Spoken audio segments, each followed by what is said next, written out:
Hi, my name is Susan Eichensehr, and I'm a master personal trainer at Health Track Sports Wellness. I started my career after college at a desk job, but always had a passion for physical fitness, was always involved in marathon running, triathlons. I became a cardio junkie, but the missing piece for me was a lack of strength and a lack of flexibility. The more I learned about it, the more I knew I could benefit other people. And then the more I started helping people that were healthy, I realized there was a whole population that needed to become healthy, and I kind of started spanning the whole spectrum to my true passion now, which is Parkinson's patients. So with working the gamut of abilities, there's a perfect exercise, and that's a plank.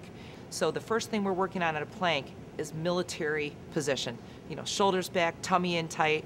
Right away, we become tall, we pull everything in. When we're standing, arms are down by our side. So now we're gonna take that tall, elongated no bend, and to put it in a plank position on the ground, then we're going to be on our forearms directly underneath our shoulders.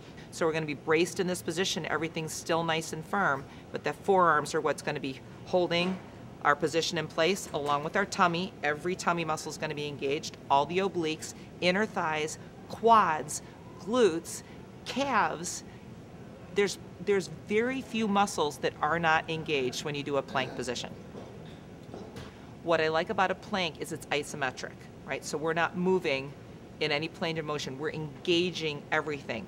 So right away, without movement and changing any other variable, we can see if something's weak or strong or out of balance. Where we may run into some issues is if we've got people with shoulder injuries or shoulder restrictions and they're putting a lot of weight on their arms. If we're dealing with a shoulder injury, a plank isn't somewhere I would have them start. Even if it's one of my senior citizens against a wall, we can lift one leg at a time while the hands are against the wall braced, right? We can push in and out slightly against the wall. Somebody who's more able-bodied and we're down on the ground, we can go with lifting an arm at a time, so it's a three-point plank, or a glute lift at a time. We can roll over onto the side and do a side plank. We can do planks on a BOSU. We can do planks on a physio ball where the surface becomes more unstable. So depending on someone's ability, there's always some variation of a plank that we can do to take them to a new level. Breathing during a plank is probably harder than the plank itself. What we want to do is keep from the belly button down, the transverse abdominis engaged, and breathe into the ribs. We don't want that big diaphragmatic breathing during a plank because then we lose that low ab and low back support. Thanks to you again for taking the time to learn a little bit more about planks.